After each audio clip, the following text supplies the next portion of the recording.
dapat dapat tantangan dari dari guru-guru yang lain.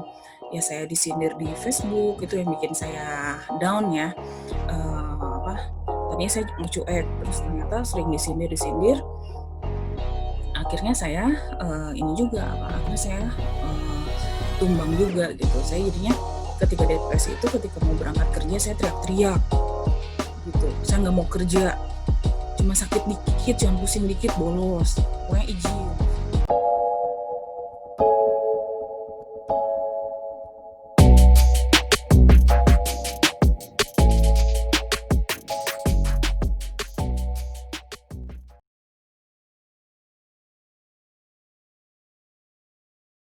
Malam hari ini sebetulnya kita ini adalah bincang-bincang santai ya, yang dalam suatu wadah namanya itu kayak Zoom meeting alumni ya, motivasi FKIP UNS, yang memang pembicaranya ini kita utamakan adalah para alumni pers mahasiswa motivasi, sehingga kita bisa saling share pengetahuan, kemudian saling menimba ilmu gitu ya, sehingga dari kita bisa saling ya mengenal ataupun mengambil manfaat dari pengalaman-pengalaman ataupun hal-hal yang satu menarik bagi teman-teman yang sekarang sudah keluar dari organisasi pers motivasi.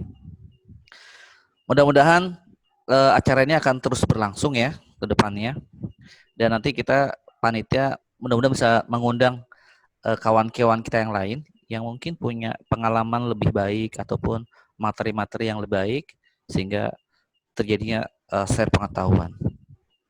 Nah, kawan-kawan semua, pada malam ini kita sudah kehadiran seorang pembicara yang juga adalah pengurus ya motivasi di zaman saya dulu ya.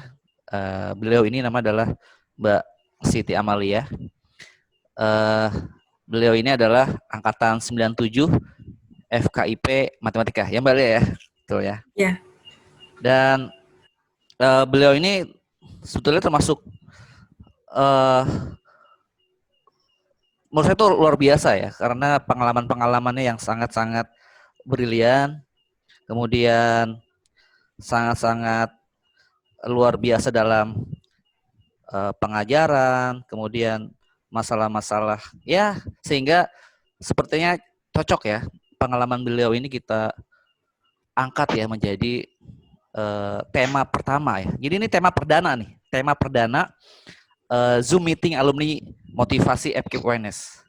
Jadi kami panitia sangat berterima kasih ya Mbak Lia bisa menjadi narasumber pertama kita ya. Sebelum kita nanti bicara panjang tentang pengalaman Mbak Lia yang dicurahkan dalam sebuah buku yang berjudul Akhirnya Saya di Sini, saya baca dulu ya. Mbak Lia ini sebetulnya tinggal di Bogor ya. Tinggal di Bogor. Saya kenal beliau karena dulu kita sama-sama tinggal kos saya itu di Pabelan ya. Kalau Mbak Lia juga di Pabelan juga.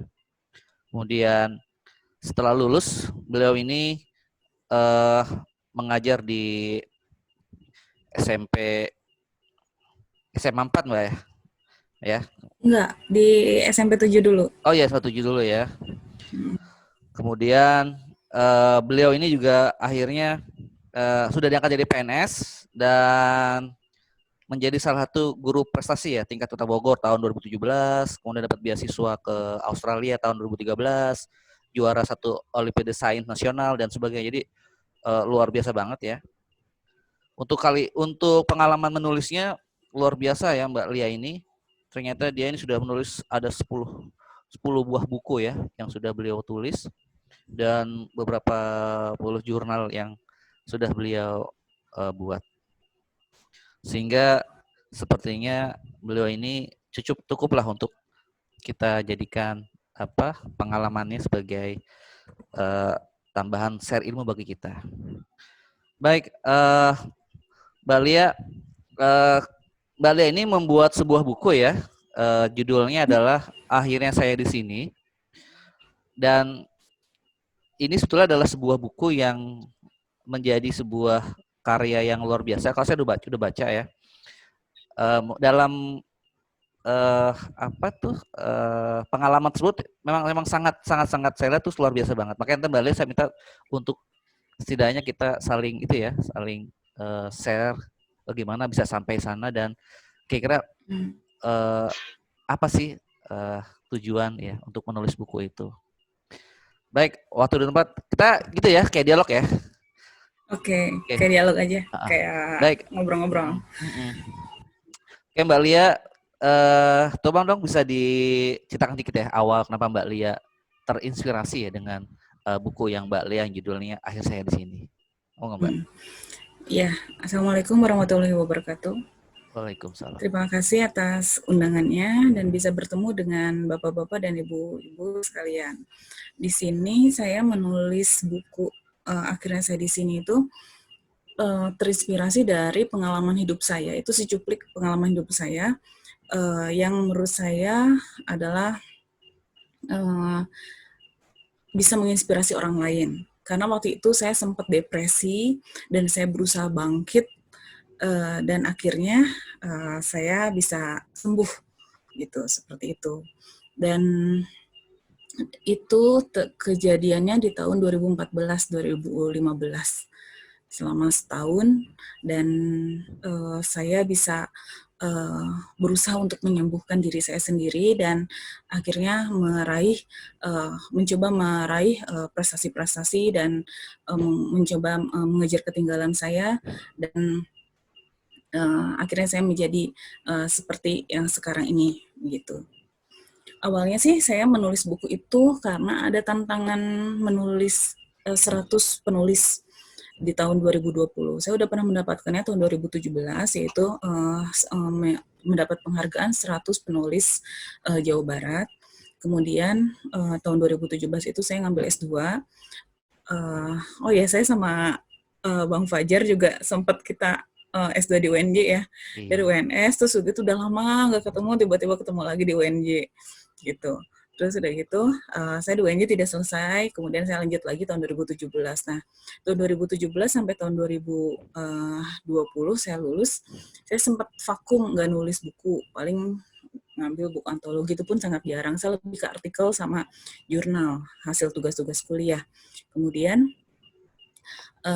tahun 2020 itu ada tantangan guru penulis, terus saya pengen ikut apa ya kira-kira ya yang kira-kira bisa saya tulis dengan tanpa saya banyak ngambil apa research ke segala macam gitu. Akhirnya ya udah yang pengalaman saya aja yang ini saya jadikan buku begitu. Jadi awalnya saya orangnya tuh iseng banget ya. Saya orangnya sangat bosan, sangat gampang bosan dan iseng. Akhirnya waktu tahun 2013 itu saya iseng-iseng untuk pindah sekolah. Itu iseng, beneran iseng. Terus sudah gitu, akhirnya saya nanya ke kepala sekolah, ada nggak yang ini yang apa? Saya nanti ngajar kelas berapa gitu kan ya. Biasanya kalau hari-hari gini nih, bulan-bulan gini kan kita sangat pengen tahu ya, nanti semester depan tuh kita ngajar kelas berapa gitu ya. Nah, saya juga begitu ke kepala sekolah, nanya. Nah, udah gitu, kata kepala sekolah, itu penuh nih guru matematikanya, kalau misalnya kamu mau pindah. Nah, akhirnya saya pindah. Saya bilang, yaudah saya aja yang pindah, gitu. Dengan gampangnya, dengan isengnya, yaudah saya aja deh pindah, mau kemana? Mau ke SMP 17 gitu. Nah, SMP 17 tuh ketika saya bilang SMP 17, itu tuh saya nggak tahu lokasinya di mana. Saya cuma tahu dari teman saya gitu, ngajarnya di SMP 17, kalau SMP 17 tuh mayoritas siswanya menengah ke bawah, kemudian di pinggiran kota Bogor, masih 2 shift. Kalau di Bogor tuh ada ya sekolah 2 shift, misalnya shift pagi sama shift siang. Mungkin kalau di Solo atau di daerah lain agak jarang ya, gitu kata suami saya sih kayaknya katanya nggak ada yang sekolah shift gitu. Jadi kalau di Bogor masih ada. Nah waktu itu SMP negeri masih 2 shift sekolah saya. Lalu setelah kata teman saya kebanyakan melanjutkan ke SMK gitu. Akhirnya saya kan pengen tahu ya kayak gimana sih kok kayaknya aneh banget gitu. Karena saya biasa ngajar di sekolah kota. yang murid-muridnya menengah ke atas, yang pinter-pinter, yang gampang lah kalau misalnya ngajar ini gitu ya, nilainya pada bagus-bagus gitu. Saya merasa bosan dari situ. Udah 7 tahun di SMP 7, akhirnya saya mengajukan dan alhamdulillah sangat mudah gitu prosesnya. Paling 2 minggu saya udah bisa pindah gitu. Terus setelah pindah, wah saya kan pindah karena bukan dipindahkan ya, karena keinginan sendiri, pengen berusaha berubah sekolah itu gitu, cita-citanya ya, masih idealis banget, pengen menjadikannya lebih maju. Ternyata dapat dapat tantangan dari dari guru-guru yang lain. Ya saya disindir di Facebook, itu yang bikin saya down ya. Tadinya saya mau cuek, terus ternyata sering disindir. Akhirnya saya akhirnya saya tumbang juga gitu. Saya jadinya ketika depresi itu, ketika mau berangkat kerja saya teriak-teriak gitu. Saya nggak mau kerja, cuma sakit dikit, cuma pusing dikit, bolos. Pokoknya sering izin, pokoknya tiap minggu tuh pasti ada izinnya gitu. Udah males aja ke sekolah, udah males ngajar. Akhirnya udah males-malesan ngajar, terus pengen berhenti kerja gitu. Rencananya saya pengen berhenti, udah nggak mau kerja lagi, udah berhenti PNS gitu. Terus udah gitu pengen jadi ibu rumah tangga. Akhirnya terus seperti itu saya mencoba untuk bangkit gitu, Bang Fajar.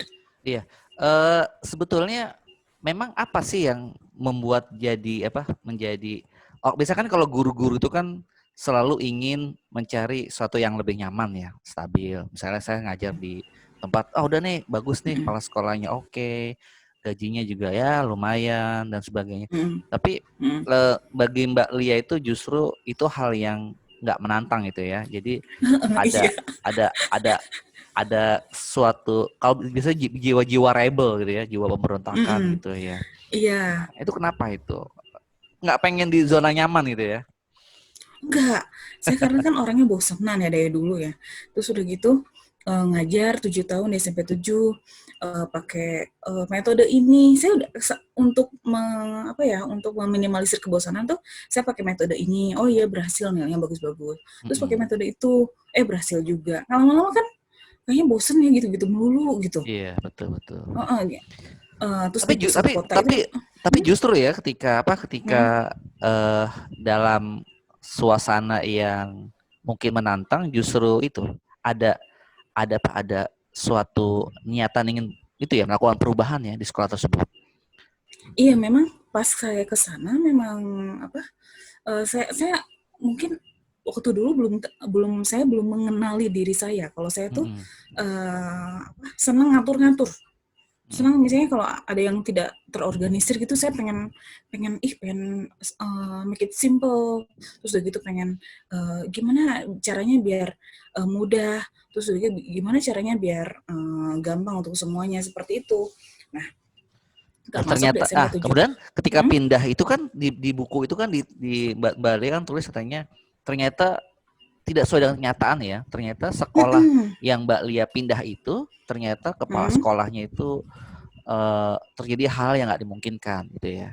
Iya, kalau kepala sekolahnya sih baik ya pada saat itu, cuman teman-temannya gitu. Jadi saya kehilangan teman-teman diskusi, karena kalau misalnya di sekolah dulu kan misalnya nggak suka saya agak nggak terlalu ada lupa nih gitu matematika misalnya gitu ya. Saya langsung diskusi sama rekan dan itu ada gitu ya, langsung ketemu jawabannya. Di sini saya tidak ada.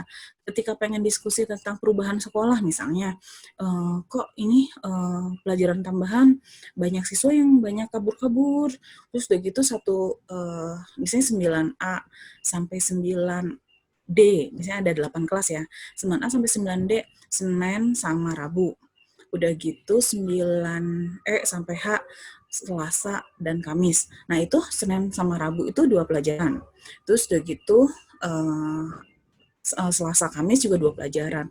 Nah, si anak-anak yang lesnya di Senin sama Rabu itu di Selasa Kamisnya libur kan mereka. Habis pulang sekolah mereka pulang gitu loh, nggak ada pelajaran tambahan. Terus gitu kenapa nggak tiap hari? Saya mikir gitu. Karena setelah di lapangan itu anak-anak banyak bolosnya. Biasanya si anak-anak yang hari Senin tuh ya, aku bukan kelas 9A, aku mah 9 yang lesnya besok gitu. Jadi apa kayak bohong-bohong gitu ke satpamnya, ke apa namanya ke penjaga sekolah. Jadi mereka bisa kabur dan banyak bolosnya. Jadi sekali les tuh yang les cuman sekali PT tuh yang PT cuman 10 orang gitu. Kan itu jadi pemikiran kita ya, kenapa bisa seperti ini gitu. Nah, harusnya PT-nya tiap hari. Jadi anak-anak kelas 9 pulang sekolah jangan pulang misalnya gitu. Saya pemikirannya gitu. Kemudian yang paling menyebalkan itu jadwal bentrok-bentrok. Jadi masih bikin jadwalnya secara manual. Nah, saya sudah mengenal ASC timetable itu dari tahun 2006. Nah, itu saya pengen mengubah itu gitu. Cuman karena saya nggak di kurikulum kan, jadi siapa lu gitu guru baru udah pengen ngatur-ngatur gitu kan ya. Betul, Terus betul. udah gitu siswa yang bolosnya banyak masih juga dipertahankan. Jadi tiba-tiba ada di pas rapat kenaikan kelas ada siswa yang bolosnya sampai 40. Loh, ini emang nggak ditangani gitu kan ya. Kan itu harusnya dari awal bisa agar tidak menuju 40 itu ada mepet-mepet udah 10 harusnya udah langsung dipanggil kan orang tuanya atau Ya, dikonseling. betul. Itu Jadi enggak Mbak gitu. Mbak Mbak Lia justru ketika masuk ke SMP yang tadi SMP ya dia, yang mungkin SMP. dipikir ini adalah SMP yang ya setidaknya mungkin standar, ternyata Mm-mm. masuk ke sebuah sekolah yang benar-benar kalau dalam tanda kutip tuh rusak gitu ya, rusak dalam kurikulum, rusak dalam pembelajaran, dan Banyak yang harus diatur. akhirnya Mbak Lia punya idealisme untuk ingin Mm-mm. mengubah, walaupun ternyata akhirnya situasi kondusif sekolah tuh tidak tidak menentu ya, betul Mbak ya. Iya, terus udah Nah gitu itu depresi, guru-guru tuh nah itu mm, Mbak Lia itu depresi ya ketika ketika apa mm-mm. ketika melihat hal itu, depresi, dan sepertinya agak menyesal ya ketika kayaknya Iya, kenapa nggak bertahan ke sekolah lama gitu. gitu. Jadi saya waktu itu kan guru-guru kita masih 6 hari kerja. 6 hari kerja itu belum 5 hari ya, karena pagi siang. Terus guru-guru tuh dikasih libur 2 hari. Orang-orang pada senang, saya bengong. Loh kok 2 hari? Kenapa 2 hari? Harusnya kan 1 hari. PNS kan harus kerja. Saya mikir gitu. Terus akhirnya saya protes kan. Guru-guru yang udah di zona nyaman juga gak suka dong sama saya dikasih libur 2 hari kok masih nawar gitu kan, malah pengen 1 hari. Terus akhirnya di situ kepala sekolah sendiri tidak apa ya, harusnya kan tegas ya, bisa ini bawahannya, merangkul bawahannya, itu enggak gitu loh. Pada saat itu saya dapat kepala sekolah yang sangat-sangat memang baik gitu, cuma untuk dari sisi manajerial agak kurang apa namanya, agak kurang ya gitu. Jadinya itu yang bikin saya depresi. Terus saya juga frontal waktu itu masih belum ngaji ya, apa namanya, saya frontal untuk perubahan itu. Jadi akhirnya disindir-sindir, di segala macam, mungkin itu bullying ya, Iya, betul, betul. di medsos dan Bullying di antara dunia. di internal guru lah ya. Iya. Itu biasa banget bagi kita ya, para guru ya. Nah, Terus kemudian akhirnya saya down di situ gitu. titik baliknya apa tuh Mbak? Titik balik akhirnya Mbak bisa apa ya? Jadi mulai nulis Bangkit lagi, lagi bangkit gitu lagi. ya. Apa yang saya baca Mm-mm. ini ketika ada kepala sekolah baru apa gimana itu? Iya, jadi si kepala sekolah yang tadi itu, kan saya depresi tuh. Nah, tahun 2015 tuh beliau diganti dengan Ganti ya. teman saya waktu di SMP 7 yang ini bagus gitu. Dia punya good managerial dan dia bisa mengatur sekolah. Dan Betul. dia sangat cocok ditempatkan di sekolah saya dan dia harus apa namanya, memang harus sedikit otoriter ya di sekolah saya. Akhirnya ya udah ketika kepemimpinan itu saya Betul. diminta di kurikulum. Saya ngerasa kalau misalnya timnya masih yang lama, karena saya waktu itu saya tahun 2014 2015 saya masuk kurikulum tahun ajaran itu, terus ternyata teman-temannya nggak asik banget gitu. Masih saya belum bisa banyak melakukan perubahan ya di situ, perubahan ke arah yang lebih baik. Misalnya jadwal itu fix di bulan September. Kebayang nggak sih jadwal fix di bulan September? Itu dari Juli, Agustus itu masih bentrok-bentrok. Terus udah gitu piket masih berantakan sekali gitu kan ya. Terus buku nilai belum ada. Sedangkan kan kita harus tahu ngabsen ngabsen anak misalnya, terus, pasti udah ada kuis, udah ada tugas kan ya. Itu ready itu di November. Bayangkan di November.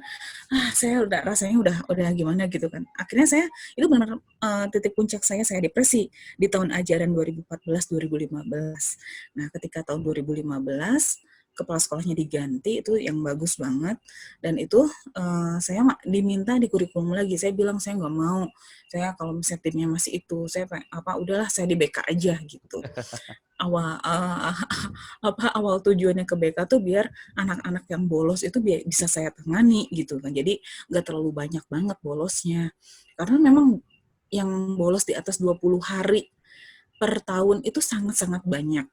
Jadi butuh penanganan dan memang ketika di BK itu akhirnya sangat banyak siswa yang saya tawarin, kamu masih pengen sekolah atau udah nggak sekolah aja gitu. Akhirnya mereka memilih nggak sekolah gitu.